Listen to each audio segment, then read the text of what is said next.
muchas gracias a todos por asistir.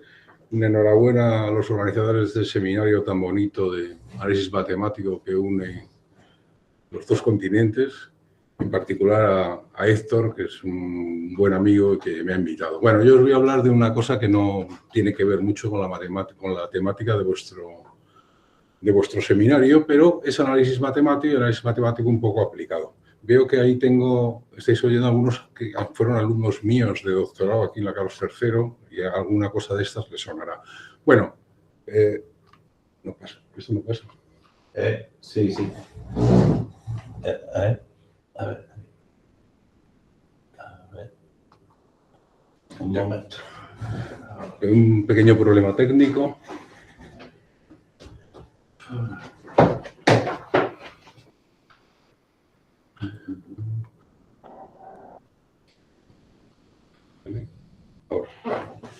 Bueno, ya hemos recuperado. Bueno, aquí está un poco la charla está dividida en dos partes, como aparece en el abstract. En una primera parte os voy a contar un poco sobre teoría de muestreo clásico, que es muy sencillo, lo seguirá de nivel de estudiante de licenciatura o de grado ahora. Para luego pasar a una parte ya más técnica, que es cómo muestrear operadores. Eso ya es una cosa más complicada, pero bueno, intentaré que al menos que cogéis una idea de ello. Bueno, entonces empiezo con la teoría de muestreo clásico. Entonces aquí tenemos el espacio de Pali-Wiener, que viene definido matemáticamente así como las funciones de L2, podemos coger un representante continuo, tal que el soporte de la transformada de Fourier está entre menos pi.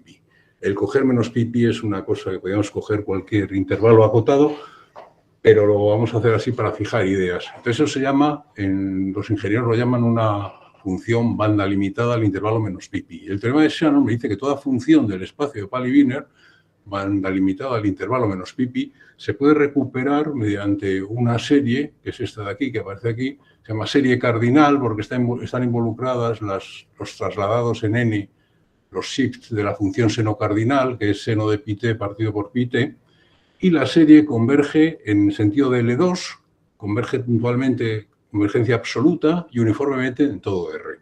Este se le conoce en la literatura ahora como el teorema de Whittaker, Kotelnikov, Shannon, que son las iniciales de WKS.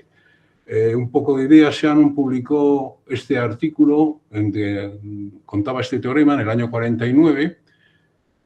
Whittaker son dos matemáticos ingleses, padre e hijo, que trabajaban en fórmulas de interpolación infinitas. Lo que ya veremos que esta fórmula de aquí es una fórmula de interpolación infinita. Yo estoy interpolando en estos puntos, buscando la función que los interpola. Y Kotelnikov era un matemático ruso que hizo lo mismo, pero en el año 33 y en cirílico, y por eso no se conoció. Hay otros matemáticos japoneses, Omeya, Ogura, que también hicieron algo parecido, porque, como veréis, el teorema es muy fácil.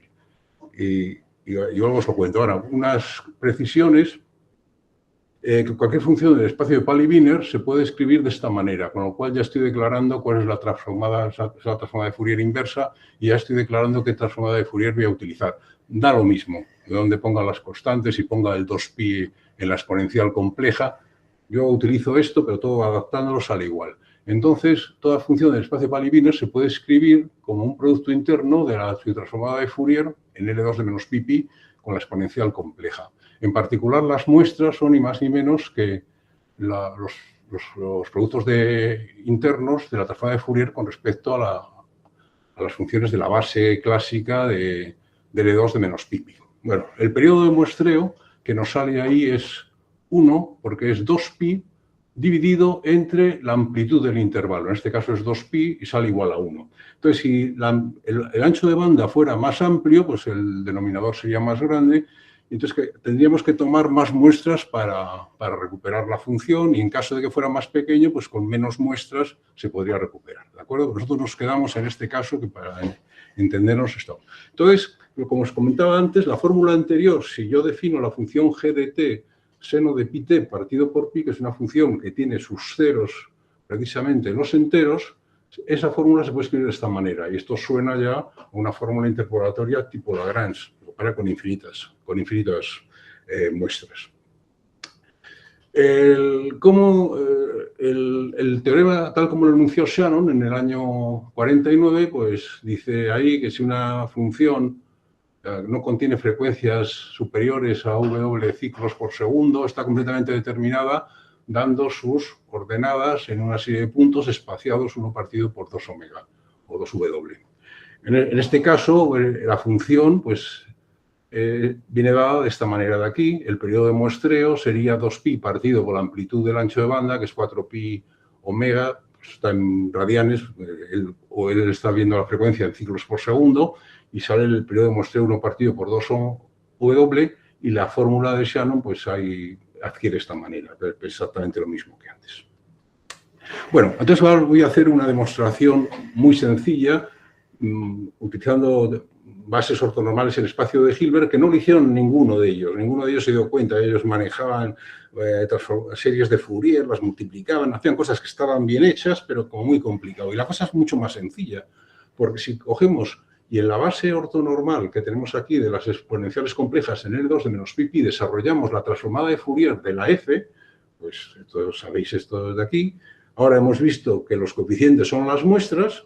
Entonces, ¿ahora qué hacemos? Pues ahora aplicamos la transformada de Fourier inversa, un operador unitario. Aquí nos queda f, es lineal, continuo, intercambiamos con la serie y nos queda la transformada de Fourier de esta función. Entonces, teniendo en cuenta que la transformada de Fourier, tal como la he definido yo, de una función característica en menos pi es el seno cardinal, al multiplicar por estas exponenciales, propiedades de la transformada de Fourier pues son las trasladadas en n. ¿De acuerdo? O sea que es una demostración muy fácil. Ahora bien, esta demostración, ¿qué ocurre con ella? Pues que la convergencia que obtenemos aquí de f a la serie en el sentido de L2. Pero, como os he dicho antes, la convergencia también es puntual. ¿Y por qué la convergencia en L2 también es puntual? Porque el espacio de Pauli-Wiener es un caso particular de unos espacios de Hilbert de funciones muy importantes, que son los espacios de Hilbert con núcleo reproductor. ¿Qué son estos espacios? Son espacios en los que los funcionales de evaluación en un punto que mandan a ET sobre f de t son acotados. Y eso se obtiene trivialmente por la representación de antes, y aplicamos la desigualdad de Cauchy-Schwarz, y que la norma 2 de esto es 1 y la norma de la transformada de Fourier es como la norma de f, pues obtenemos esto de aquí. Esto lo que quiere decir es que la convergencia, si esto es pequeño en norma 2, va a ser pequeño esta parte de aquí en el tiempo. Y además, no, como la constante que aparece aquí, que podría ser una constante que podría depender de t, pero en este caso no, que es 1, pues nos dice que la convergencia es uniforme en todo R. La convergencia es absoluta por el carácter incondicional de una base ortonormal. De una base ortonormal la reordeno y sigo teniendo los mismos resultados anteriores. Por ejemplo, la convergencia puntual esta es incondicional, y por el tema de Riemann, pues la convergencia es absoluta. Se obtiene de aquí también que las trasladadas del seno cardinal pues forman una base ortonormal de este espacio, porque estoy aplicando un operador unitario f-1 a una base ortonormal de las transformadas de las exponenciales complejas en L2 de menos pi. Y luego, o sea que el desarrollo de antes es ni más ni menos que un desarrollo en serie de Fourier. Entonces, por la identidad de Parseval, la norma, que en ese caso sería la de la transformada de Fourier, coincide con la transformada, con la norma la norma 2 de la función al cuadrado, es la norma L2 pequeña de los coeficientes. Entonces, lo que nos está diciendo es esto de aquí, es que la parte de la izquierda, la norma al cuadrado de la señal, es lo que los ingenieros llaman la energía de la señal. Toda la energía la tenemos con las muestras, y por eso de ahí viene que se puede recuperar perfectamente una función mediante las muestras aquí. ¿De acuerdo? O sea, que es como una interpretación de las matemáticas conocidas en términos de teoría de la señal. Bueno, vamos a ver.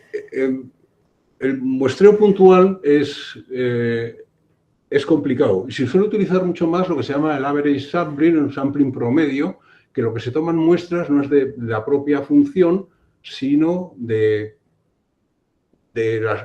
estos productos escalares con una función fija, que lo podemos escribir como las trasladadas, o lo podemos poner como una convolución donde esta función tilde es esto de aquí.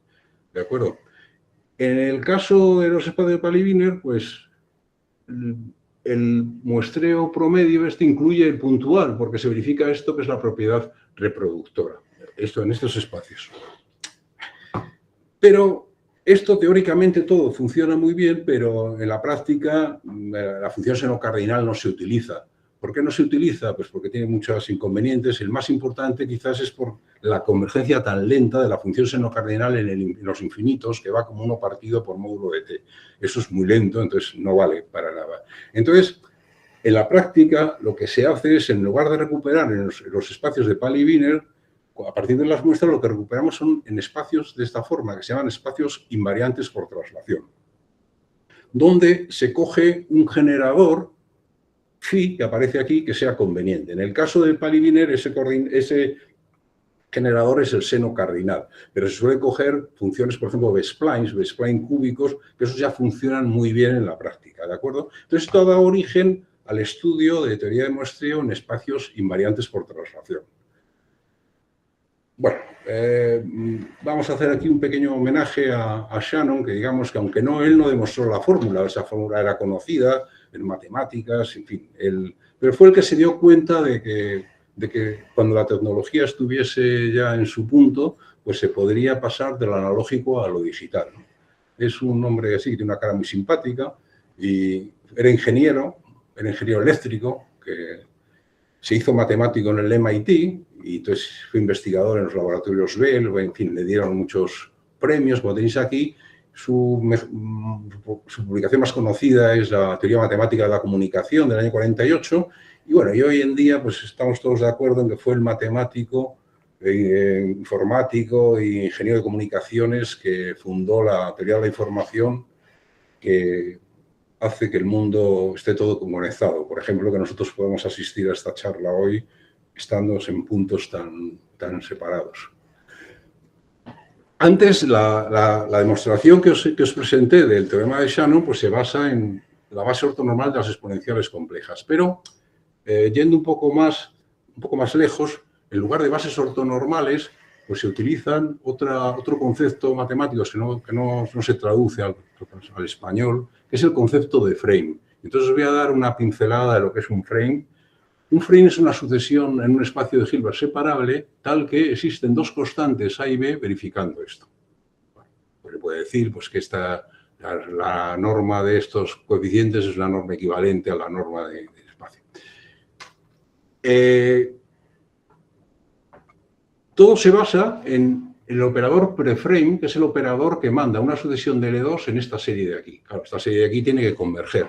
Esa serie converge cuando se cumple la parte de la derecha. De hecho, además de estar bien definida, nos dice que es continuo y la norma es la raíz de la constante B.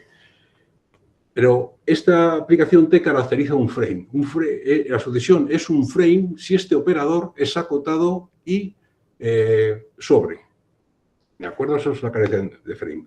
Entonces, hay dos ejemplos particulares de frame que son cuando el operador anterior sea unitario, en ese caso es una base ortonormal. Os habéis dado cuenta que ahí estaba la identidad de Parseval de por medio que caracteriza las bases ortonormales, ¿no?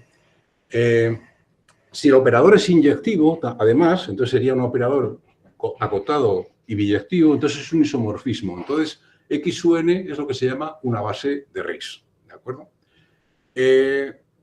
Dado un frame, lo que tiene importante es que existen otros frames que se llaman frames duales verificando esto de aquí.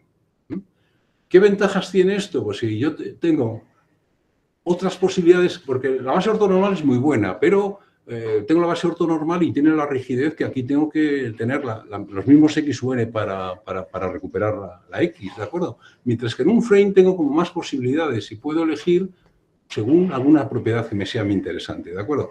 Bueno, en el caso de bases, el frame dual es único. En las bases ortonormales es la propia base ortonormal y para los frames solo hay para los bases de Riesz, perdón, solo hay otra base de Riesz que es la base dual. O sea que solo hay dos sucesiones cumpliendo esto de aquí. Pero para el resto de los frames, que son lo que se llaman los frames sobrecompletos, existen infinitas bases duales.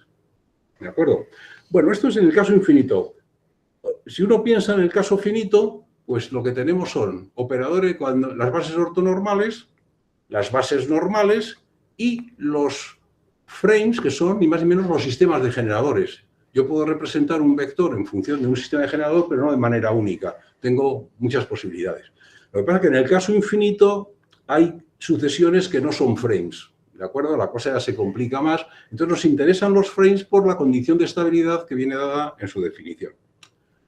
Bueno, entonces, digamos que si podemos hacer un resumen de los puntos principales de la demostración que hice yo antes, entonces lo que tenemos es, pensad, un espacio de Hilbert en el que nosotros queremos hacer un sampling. Y ese sampling lo vamos a hacer de tal manera que las muestras las vamos a poder escribir como unos productos internos respecto de una sucesión X o N que en principio puede ser lo más general, un frame, ¿de acuerdo?, en un espacio auxiliar H.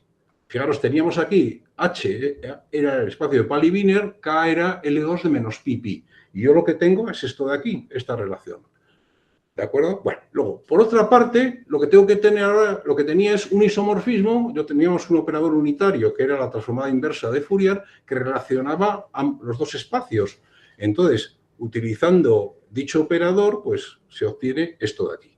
Claro, esto en principio, esto ya sería una fórmula de muestreo, pero fijaros que esto nos da en principio, infinitas funciones de reconstrucción.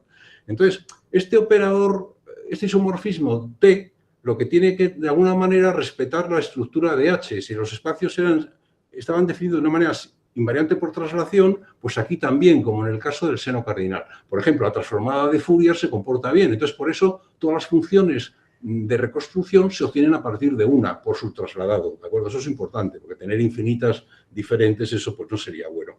¿De acuerdo? Pues estas son las ideas básicas a las que me he dedicado a trabajar junto con mis colegas durante muchos años, hasta que me jubilé.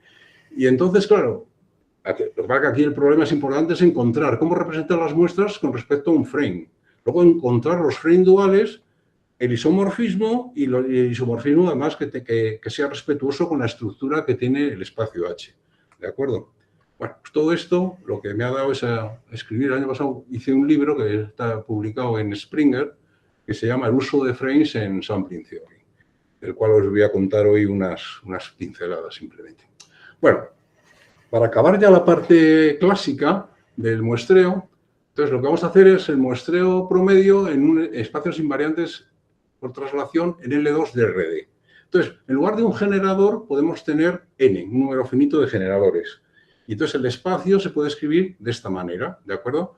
De forma que yo lo que necesito es que esto sea una base de RIS de aquí para que todas las funciones se puedan escribir de manera única. ¿De acuerdo? Esto sí que es importante aquí. Y las muestras, pues las hago como antes, mediante un promedio con unas funciones que no tienen que estar en el espacio. Pueden ser funciones que vivan en L2 de RD, pero que no tengan que ver con el espacio concreto.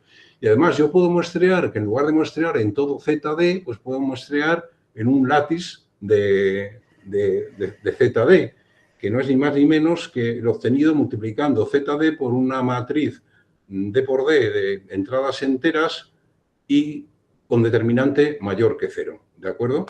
Entonces, por ejemplo, pensad el determinante de P, este ejemplo de aquí, por ejemplo, si imaginaos que P es esta matriz de aquí que tiene determinante 2, si dibujáis el látice son los puntos negros que aparecen en este dibujo, entonces que me quedan la mitad, ¿de acuerdo?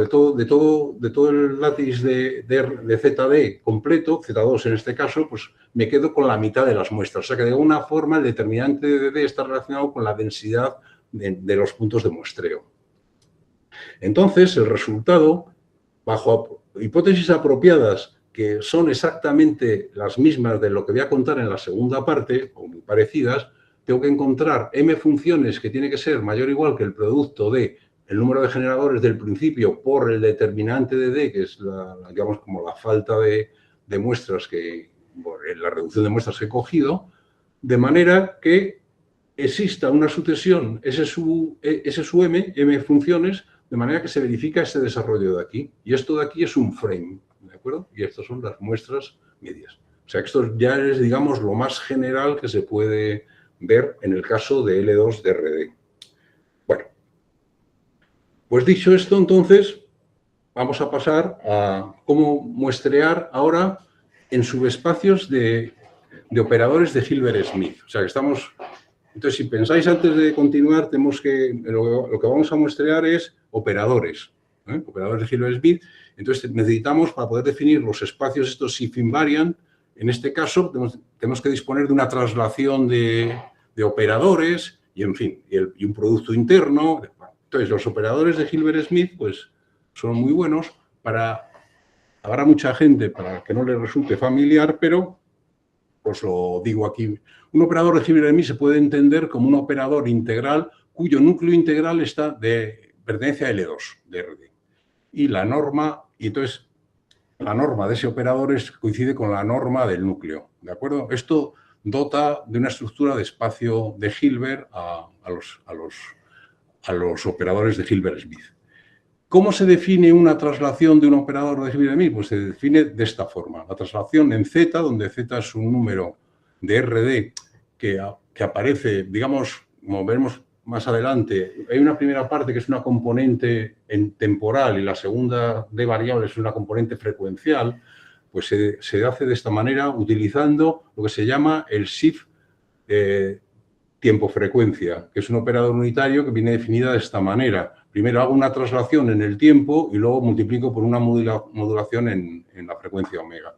¿De acuerdo? Entonces, si yo a un operador S lo multiplico a la izquierda por el shift tipo invariante y a la derecha por su operador adjunto, pues se obtiene una traslación. Entonces, una traslación que ahí aparece en primer lugar, que esas traslaciones son una representación unitaria del grupo aditivo de R2D en el espacio de Hilbert de todos los operadores de Hilbert-Smith. Esto en realidad quiere decir que las traslaciones, si queréis en resumen, las traslaciones de los operadores se comportan como las traslaciones de las funciones. Tienen las propiedades, digamos un homomorfismo continuo de R2D en el espacio de Hilbert correspondiente. Bueno, entonces ahí vamos a muestrear nosotros en un lattice full rank, que dice que simplemente aquí vamos a multiplicar por una matriz de determinante distinto de cero, invertible, ¿de acuerdo? Y entonces vamos a considerar, ya que como tenemos una traslación, podemos considerar este espacio. Si esto está bien definido, pues como antes, ¿no? Antes eran funciones, pues ahora podemos considerar de esta manera. Y ahora lo que necesitamos, claro, es que esta sucesión de aquí sea una base de RIS del espacio o lo que se dice también que sea una sucesión de RIS del espacio más grande, ¿de acuerdo? Entonces, esos son problemas que hay que ir resolviendo. Podemos, como tenemos un producto interno, podemos definir las muestras average a partir de estos productos internos, ¿de acuerdo? Como antes, exactamente. Entonces, y a partir de los M operadores que no tienen por qué pertenecer al espacio en cuestión. Son los creadores de Hilbert-Smith, pero no están en ese espacio. Entonces, esto lo podemos enfocar como un problema matemático y decir, bueno, ¿bajo qué condiciones, bajo qué hipótesis existirán M operadores H sub M de manera que yo pueda escribir todo T en esta serie que converge en la norma del espacio, la norma de Hilbert-Smith? De manera que además que esta sucesión de aquí forme un frame. Entonces, es un problema traspuesto del problema de las funciones, ¿de acuerdo? Bueno, el operador adjunto que aparecía antes tiene una manera parecida, se obtiene de esta manera. Y a partir de esto sí que es importante, bueno, nos aparecerá a partir de los shift tipo frecuencia, se puede definir la transformada de Gabor de una función respecto de una ventana. Y viene dada de esta manera. O sea, yo tengo una ventana fija así, entonces la transformada de Gabor de una función phi es este producto escalar que depende de z. Z son dos variables, x y omega. Viene dada de esta manera y entonces daros cuenta que esto se parece mucho a la transformada de Fourier. Entonces, esto lo utilizan los ingenieros mucho y matemáticos que trabajan en cosas de tiempo-frecuencia. Pues una transformada de Fourier, porque la transformada de Fourier clásica, cuando yo calculo la transformada de Fourier, me olvido del tiempo. El tiempo ya desaparece. Solo es una función que solo depende de la frecuencia. Y eso no está bien. Entonces, uno lo que quiere es tener una información, digamos, tiempo-frecuencia de la señal. Entonces, lo que hacemos es multiplicamos por aquí, por esta ventana. Si esta ventana está, su soporte está concentrado convenientemente, pues esta transformada de aquí, que es la transformada de Gabor, pues nos va a dar una información tiempo-frecuencia de la función phi alrededor de este punto, que tiene la componente, un punto en tiempo y un punto en variable. ¿De acuerdo? Decir que este Gabor era un físico húngaro que le dieron el premio Nobel porque fue el que inventó el holograma. El holograma lo inventó él. Bueno, entonces, la cuestión práctica es, bien, yo todo he contado todo esto, los matemáticos nos creemos que todo esto lo podemos hacer, pero ¿por qué muestrear espacios de Hilbert-Smith y por qué precisamente con las muestras estas promedio? ¿De acuerdo? O sea, si podemos dar una explicación de algún tipo a este hecho, pues mucho mejor. Entonces vamos a ver una motivación de por qué los espacios, los operadores de Hilbert-Smith. Entonces, vosotros seguramente estáis familiarizados con los sistemas tiempo invariante, que son los sistemas de convolución, que son lo que los ingenieros llaman los filtros. ¿De acuerdo? Los filtros tenían en el pasado, o tienen su importancia también, cuando las comunicaciones, yo tenía un emisor que estaba en un punto fijo y mandaba algo a un receptor que estaba en un punto fijo. Entonces, los filtros ahí pues funcionaban bien. Ahora, con las comunicaciones móviles, pues el emisor se está moviendo, el receptor también. Entonces sabemos que con el cambio de velocidad del efecto Doppler va cambiando la frecuencia. Entonces los sistemas tiempo invariantes ya no tienen sentido. Entonces aparecen lo que se llaman los sistemas tiempo variante, que simplemente esta función de aquí, que es la respuesta impulsional del filtro, pues ahí solo dependía de una variable, aquí depende de la S también, ¿de acuerdo? Si esto lo escribís en el dominio de la frecuencia, pues el operador este tiempo variante se puede escribir de esta manera, donde la función esta de aquí es la transformada de Fourier de la H, pero respecto a las variables, a las D segundas variables, ¿de acuerdo? A la S. El T se queda como parámetro. Entonces, esto de aquí, para los que aparece también ya en teoría de ecuaciones derivadas parciales, operadores que tienen esta forma se llaman operadores pseudodiferenciales y a esta función que aparece aquí se le llama el símbolo. O sea que H, los sistemas lineales tiempo invariantes son operadores pseudodiferenciales con símbolo sigma. Entonces, volvemos a lo de antes, que era un operador de Hilbert-Smith, de esta forma. Si hacemos aquí un cambio de variable muy sencillo, entonces vemos que un operador de Hilbert-Smith es igual menos que un operador lineal tiempo variable, ¿de acuerdo? El ejemplo, si queréis, el más sencillo, pero es un operador de ese tipo, ¿de acuerdo? Y ahora, ¿por qué coger las muestras promedio? Pues hay una razón también, que es una razón que nos dan las técnicas que utilizan los ingenieros. Entonces hay una técnica que se llama el Orthogonal Frequency Division Multiplexing, que se utilizan, que lo que hacen es lo siguiente. Nosotros tenemos, el ingeniero en cuestión tiene una información digital que son unos números que se han calculado en un látiz de esta forma. Daos cuenta que este látiz, su matriz asociada es una matriz diagonal que tiene DAs y después DBs. Bueno, este es un retículo como muy sencillo, ¿de acuerdo? Entonces, lo que hace, con esta información, lo que hace es forma una señal continua que, con una ventana dada, calcula los shift tipo frecuencia. Tienes esta función que, digamos, es una función analógica. Esa función analógica la pasamos por un sistema tiempo variante H y hacemos una función I. Ahora, el receptor lo que hace es calcula el producto escalar de la función que recibe con los shift tiempo frecuencia de otra ventana G tilde, ¿de acuerdo? Y obtiene otra sucesión de números. Si uno hace operaciones aquí muy sencillas, obtiene que esto es un sistema lineal infinito. Esto es un sistema lineal infinito donde aparecen estos coeficientes, son los coeficientes de una matriz infinita de aquí, ¿de acuerdo? Entonces, el problema de la ingeniería, claro, cogiendo un sistema que la matriz está infinita, pues tenga propiedades, sea fácil para poder recuperar, lo que se trata es de recuperar la información original, los Cs a partir de los Ds, pues eso es un problema con el que se enfrentan los ingenieros. Pero aparece esta matriz de aquí, que es lo que se llama la matriz la channel matrix asociada con H y con las ventanas G y G tilde. ¿De acuerdo? Entonces, nosotros nos vamos a quedar con la diagonal de esa matriz. Eso van a ser lo que se llaman las diagonal channel samples. Entonces, resulta que estas muestras o esta sucesión, pues en matemáticas hay gente que las utiliza. O sea, independientemente de lo que hagan los ingenieros con ello, hay gente que se dedica a trabajar en análisis armónico tiempo-frecuencia y esto de aquí entonces recibe el nombre del símbolo inferior del operador H con respecto a estas ventanas. También esto aparece en física cuántica y entonces hay una transformada que se utiliza en física cuántica, que es la transformada de Berezin, cuyas muestras en el retículo, esta función de aquí, cuyas muestras en el retículo es precisamente las diagonal channel samples. ¿De acuerdo?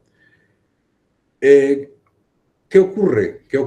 Pues ocurre, como os diré posteriormente, estas muestras son un caso particular de samples, de muestras promedio, ¿de acuerdo?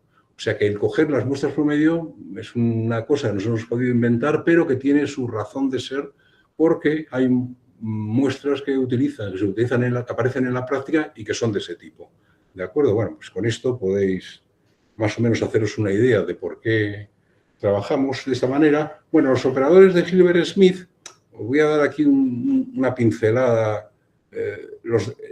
Se pueden definir en un espacio de Hilbert cualquiera, no tiene que ser L2 de RD, pero y se pueden definir de varias maneras, todas equivalentes, pero voy a daros aquí un pequeño repaso. Entonces, un operador compacto, como son los operadores Hilbert-Smith, existen dos sucesiones ortonormales y una sucesión de números positivos, que son los valores singulares tales que se descompone de esta manera. Esta es la descomposición en valores singulares de un operador compacto que generaliza a la descomposición en valores singulares de una matriz, ¿de acuerdo? Entonces, estos números precisamente son los autovalores de este operador positivo, ¿de acuerdo? Y estos operadores de aquí son los operadores de rango 1 definidos de esta manera. Sobre una función f se obtiene el producto escalar de f con in y con in. El rango está generado por xn, tienen rango 1.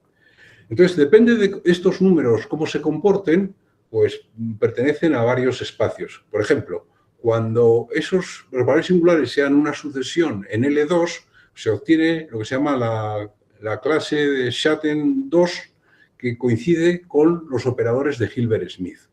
En el caso 1 son los operadores con traza y luego son las otras clases, ¿de acuerdo? O sea que los operadores de Hilbert-Smith es un caso particular de operadores muy importantes en matemáticas.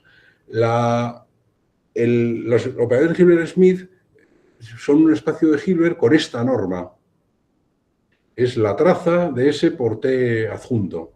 Si os dais cuenta, pensáis en matrices, que igual en operadores no, pero en matrices esto se obtiene la norma de Frobenius de una matriz, esta fórmula, la traza, entendiendo por traza la suma de los elementos de la diagonal. La traza viene dada de esta manera, donde es un operador que está bien definido en T1, independiente de la base ortonormal que yo utilice, ¿de acuerdo? Entonces, la norma, pues se puede obtener, la norma de un operador de Hilbert-Smith se puede hacer de muchas maneras, como la definición, se puede obtener de esta manera, o la norma 2 de los valores singulares, ¿de acuerdo? Son todas equivalentes. Como os dije antes, también se puede obtener a partir de la norma de los núcleos que definen el operador integral. Y todavía hay dos maneras que son muy importantes para trabajar con ellas. Hay dos transformadas que os las cuento rápidamente. Una es la transformada de Weyl y otra es la transformada de Kohn-Nirenberg. La transformada de Weyl la utilizaron gente,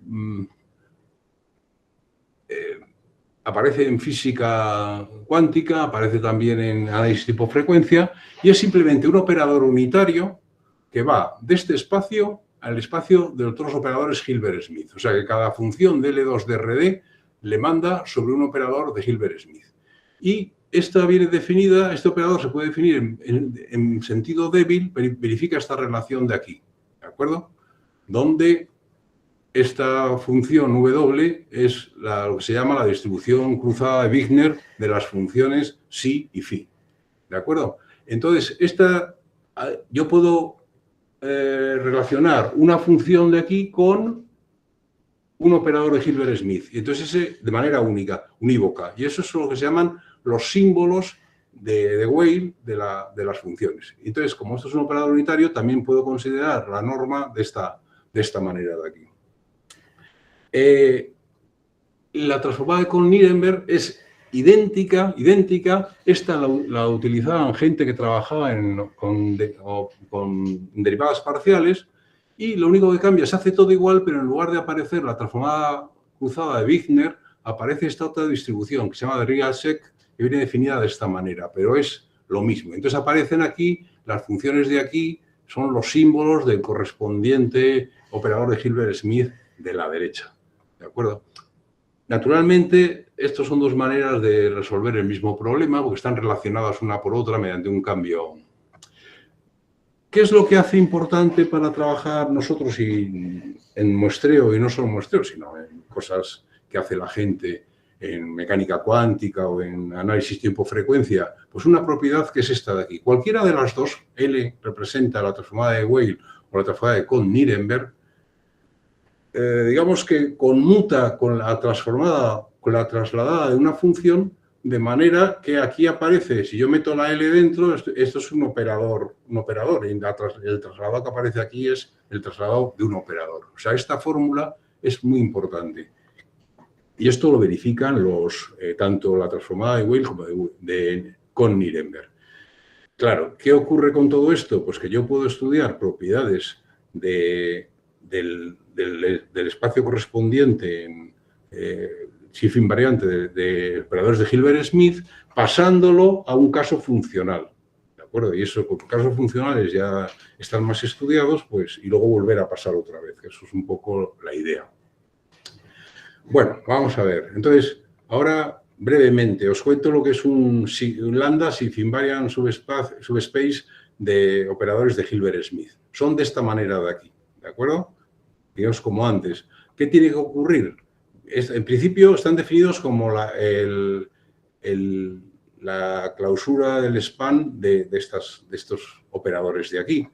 Entonces, cuando estos operadores, sus trasladados, sean una base de RIS, pues se pueden escribir de esta manera, de manera única como antes. ¿De acuerdo? Entonces, un primer problema que había que tratar es cuando los trasladados de unos operadores fijos que yo fije, los generadores que yo busco, sean una base de RIS del subespacio cerrado que generan.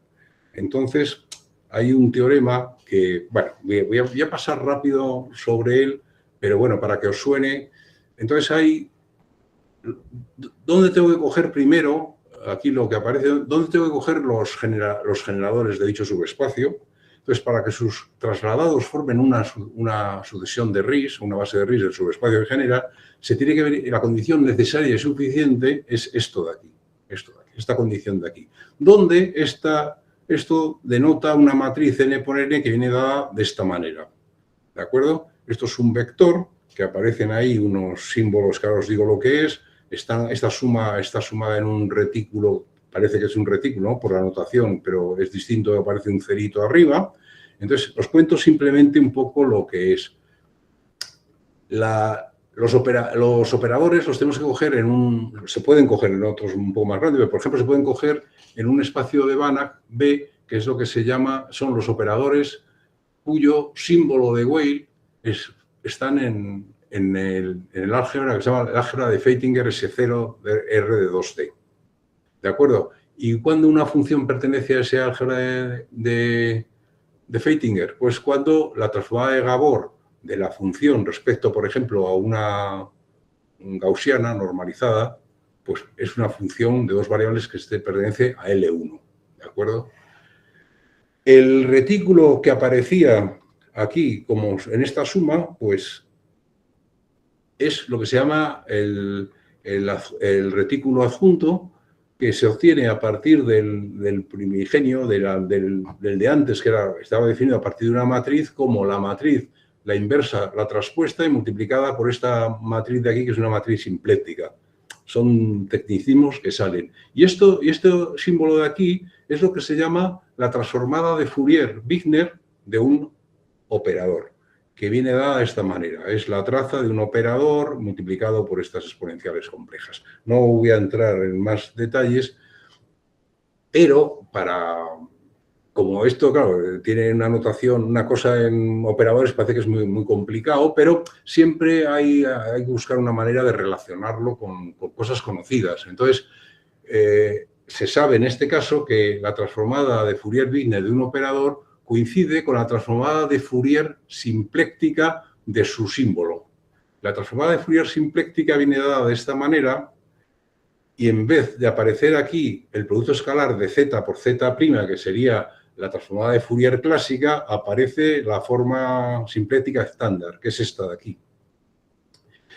Bueno, y entonces resulta que la transformada de Fourier-Wigner coincide con la transformada de Fourier de su símbolo, pero la transformada de Fourier simpléctica. La transformada de Fourier simpléctica de una función coincide con la transformada de Fourier normal, pero que cambiamos el orden y las segundas variables de signo, o sea que está relacionado. Y la condición, si os dais, vamos atrás, la condición necesaria y suficiente era que esta matriz que depende de z verifique esta relación, que es ni más ni menos que el orden de los operadores o de las matrices positivas. Entonces, lo que quiere decir esto simplemente es que este producto interno es mayor o igual que esta parte de aquí que esta parte de aquí.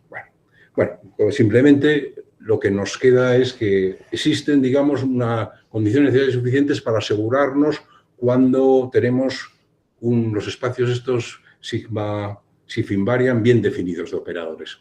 Ahora vamos a hacer el isomorfismo que había que relacionar. Entonces, el isomorfismo va a venir dado. Si yo tengo aquí, este es el espacio producto de L2 minúscula en el retículo n veces. Entonces, lo que lo mando primero es sobre esta función de aquí, que es una función que pertenece al espacio invariante funcional correspondiente. Y esto lo voy a mandar sobre el símbolo va al operador SUS y la traslación funcional a la traslación de operadores. Entonces, por las propiedades que sabemos antes, esto va a ser un isomorfismo. ¿Por qué? Porque esto es un isomorfismo que nos manda la base ortonormal de las deltas correspondientes en la base ortonormal, esto de aquí, y la transformada de Kohn-Nirenberg o la de Weil, cualquiera de las dos podemos utilizar, aquí vamos a utilizar la de Kohn-Nirenberg, nos manda estas funciones sobre estas y es un operador unitario. O sea que la composición va a ser un isomorfismo. O sea que yo tengo el isomorfismo que veis que es muy fácil de recordar. Entonces ahora vamos a ver una expresión para poder trabajar con las muestras promedio. Vamos a ver cómo se obtienen cómo se pueden calcular estas muestras promedio. Entonces, este producto escalar se puede poner como un sistema de convolución, ¿de acuerdo? Donde, en este caso, en el caso de las muestras average, es esto de aquí, es los productos escalares de los símbolos, o se puede poner de esta manera de aquí. Esto es muy fácil de ver, es operar. Y esto de aquí, a su vez, una convolución se puede poner como un producto interno en el espacio L2 de menos pi, ¿de acuerdo? O sea que las muestras las ponemos ya con el producto interno de un C, que son los coeficientes, coger todos los coeficientes de la función con respecto a estas trasladadas de aquí. ¿De acuerdo? Y esto ya os sonará, en fin, igual os habéis perdido, pero sonará a la demostración original de la transformada del teorema de Shannon. ¿De acuerdo? Entonces, la sucesión asterisco se obtiene a partir de las sucesiones AMN que forman la matriz mediante el operador involución, cambio de signo y conjugo. Entonces, la propiedad de muestreo dependerá de las propiedades de esta matriz, ¿de acuerdo? Bueno, entonces, lo que os decía antes, las muestras diagonal channel que aparecían antes, pues resulta que son un caso particular de muestras promedio. ¿De qué operador? Pues son del operador de rango 1, que es formado con las ventanas estas de aquí, ¿de acuerdo? Y además que es el trasladado de un operador en Z de un operador de rango 1, pues es un operador de rango 1, simplemente aplicar el shift tiempo invariante a las dos funciones. Bueno, tenemos que utilizar una transformada de Fourier, que es la transformada de Fourier simpléctica en L2 del retículo. Bueno, esto es la teoría, lo único que voy a contar aquí es cómo se calcula la transformada de Fourier en un grupo abeliano, ¿no? Cómo se define la transformada de abeliano. Entonces, lo que se define es el aniquilador, que sería los puntos de L2D que verifican esto de aquí, que son precisamente lo de antes, lo que aparecía antes. Entonces, a partir de aquí, defino la transformada de Fourier en L1, o sea, por una sucesión sumable como esta serie de aquí, que va a ser convergente, en el espacio este cociente. El espacio cociente este es el dual, que es donde van a estar definida la transformada de Fourier. Y entonces, siempre una transformada de Fourier, en L1 se puede extender a un operador unitario en L2. ¿De acuerdo? Como este grupo es discreto, su grupo dual es un grupo compacto. Esto podéis pensar en las series de Fourier que tenéis R, el aniquilador Z, el grupo cociente, que es el dual, es el cociente, que es el toro, que es compacto. Vamos, el intervalo 0,1 o 0,2pi, depende de la transformada de Fourier. Las propiedades que verifica respecto a... Se puede calcular la transformada de la convolución, se puede calcular la convolución discreta en el retículo. Eso es estándar. Y las propiedades que tienen aquí pues son las mismas propiedades de la convolución usual. Aquí hay una importante, que es que si yo tengo dos sucesiones y entonces la transformada de Fourier simplética de esta convolución, cuando una de ellas es una función acotada, entonces es el producto. Esto es importante, pero vamos, importante para hacer las demostraciones, no para aquí. Entonces ya os voy a decir rápidamente lo que vamos a entender por un proceso de muestreo generalizado estable. Vamos a definir las muestras. Entonces, si resulta que las muestras promedio, como hemos visto antes, se pueden escribir como un sistema de convolución y además, a su vez, el muestreo average resulta que engloba a su vez el diagonal channel samples, entonces, bueno, pues yo lo puedo hacer en general a partir de por un sistema de convolución. Entonces, lo que voy a hacer a una función que pertenezca a este espacio, voy a definir sus muestras como el A producto de convolución. Esto lo podéis entender como un producto de matrices, pero solo que el producto que se hace es el de convolución, ¿de acuerdo? Entonces, os va a dar un vector de muestras, viene dadas de esta manera. Entonces, aquí imponemos una condición que os parecerá una condición muy rara. Sí, es rara porque sería el objeto de otra charla, de un estudio, pero ahora os digo por qué viene. Es que unas constantes alfa sub a y beta sub a, que viene definida por el ínfimo esencial del autovalor mínimo de esta matriz y aquí el supremo esencial, sean por un lado estrictamente mayor que 0 y por otro lado menor que infinito. ¿De acuerdo? Esta condición beta sub a se puede mostrar muy fácil que es equivalente a que las entradas de la matriz estas estén esencialmente acotadas.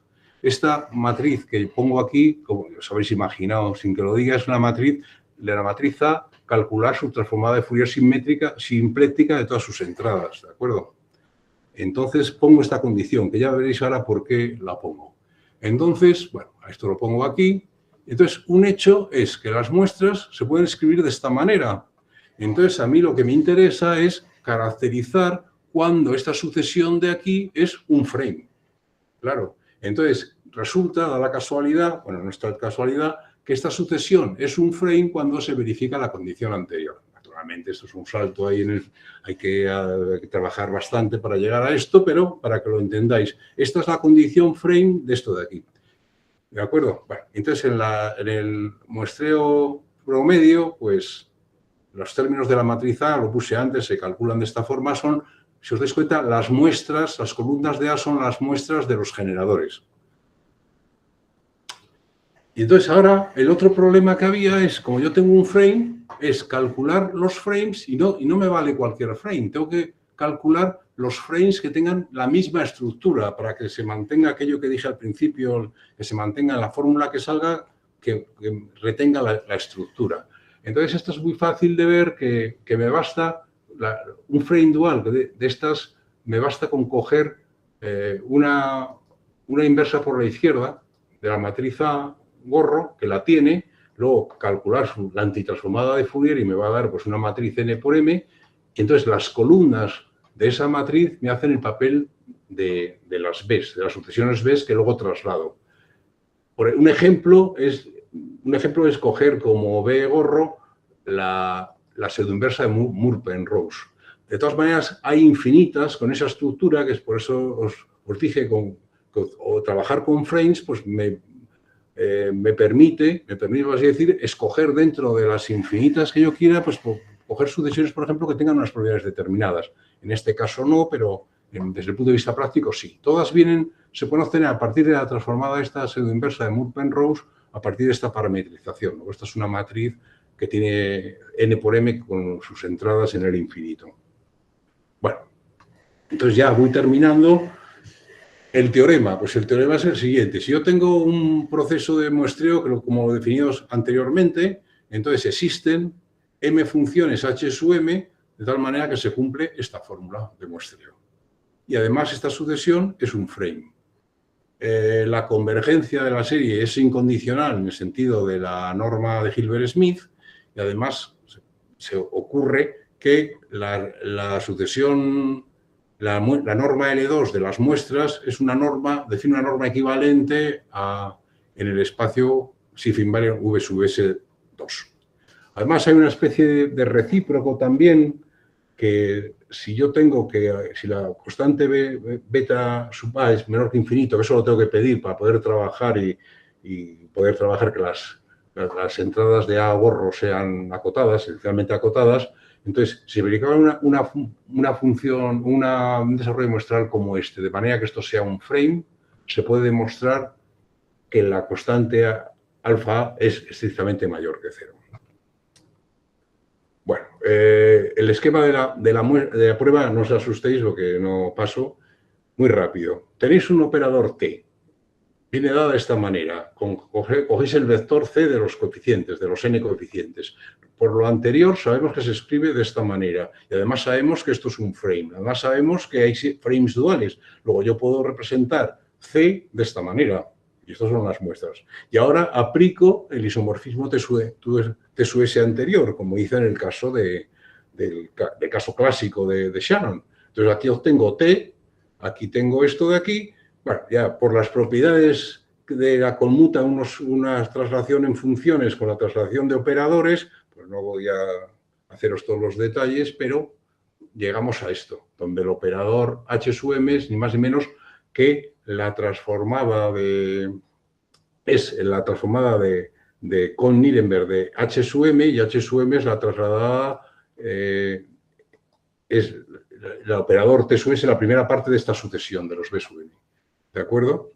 Las funciones estas H sub m se pueden encontrar justamente a partir de las columnas de la matriz B, cuya transformada de Fourier verifica esto, como antes. O sea, y decir simplemente, claro, como un caso particular, el muestreo average, en particular el de las muestras diagonales, pues cuando cumplan las condiciones que hemos visto antes, pues se puede obtener una fórmula de esta manera.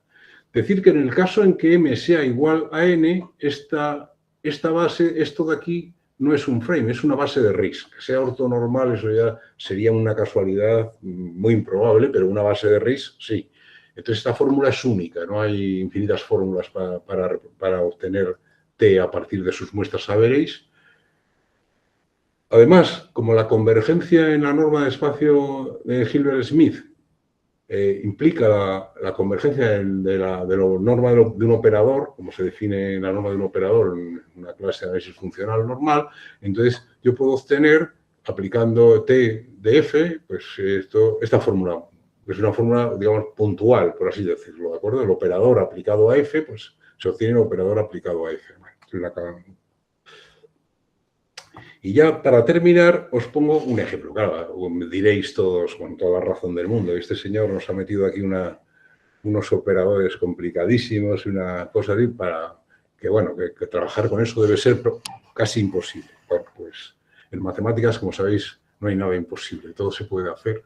Entonces, por ejemplo, un ejemplo, vamos a definir un espacio cuyos generadores van a ser ni más ni menos estos operadores de rango 1, donde los φn y los φn tilde pertenecen a la clase esa de Fittinger que definí antes, ¿de acuerdo? Eran los que la transformada de Gabor era una función de L1. Entonces, para poder trabajar en todo esto y de ver cuándo sus trasladados es una base de RISC, que a mí me parece complicado, aparecía la transformada de Wigner y tal. Bueno, pues fijaros, en este caso, la transformada de Wigner-Fourier, de estos operadores, resulta ser la transformada de estas transformadas de Gabor con esta modulación delante. O sea que es fácil de trabajar con ello para ver que verifican las condiciones. Las muestras diagonales pues, son estas de aquí y los elementos de la matriz sobre los que tenemos que buscar condiciones, pues acordaros que eran las muestras de los operadores, de generadores, estos de aquí. Entonces, si uno hace unas operaciones aquí, que no es nada complicado hacerlo, muy fácil, pues se obtienen que esto es un producto, los elementos de la matriz son un producto de dos transformadas de Gabor. Y además, esto ya es una cosa conocida, hay gente que lo ha demostrado, que estas sucesiones pues, no pertenecen al L2, son mejores, pertenecen a L1. Con lo cual, todas las transformadas de Fourier simplécticas que forman esta matriz A, como si convergen L1, definen funciones continuas. Son funciones continuas, además, en el dual, que es un compacto, funciones continuas en el compacto. Entonces, todas esas condiciones que puse antes del alfa sub A mayor que 0, beta sub A menor que infinito, se reducen simplemente a esta condición más simple, que este determinante sea distinto de 0, que, bueno, que me diréis con toda la razón que se puede simplificar a que el determinante de la matriz esta de transferencia sea distinto de 0 para todo elemento A. Es más fácil. Entonces, bajo todas estas condiciones, ahora cualquier operador de esta forma se puede recuperar de manera estable a partir de las muestras diagonal. ¿Qué ocurre? Pues ocurre que siempre hay una relación en las matemáticas. Todo viene relacionado, aunque parezca raro. Entonces, el operador, esto de aquí en medio, esta parte de aquí en medio, se puede reescribir muy fácilmente utilizando las definiciones como una transformada de Gabor y aquí un shift tiempo-frecuencia. Y resulta que este operador que está puesto aquí en rojo se conoce en matemáticas como los multiplicadores de Gabor con un máscara que es la sucesión C sub n y con respecto a las funciones ventana phi n tilde. Entonces, bueno, pues se puede decir, perdonad ya, se puede decir que todo una suma de operadores de Gabor, de multiplicadores de Gabor, una suma finita, se puede recuperar a partir de sus muestras diagonal channel, o veréis en general, pero esta es más fácil de calcular, de manera estable, ¿de acuerdo? Como un ejemplo de lo anterior. Bueno, pues todo aquí, todo esto que contó más o menos forma parte del libro que os conté antes, que a su vez pues se habían hecho todos las convoluciones de sistemas de convolución para saber cuándo son las sucesiones esas frames y contar sus duales están en el artículo este de aquí y bueno, y aquí está todo un poco también en artículos la parte de contado. Muchas gracias y espero no haberos agotado mucho.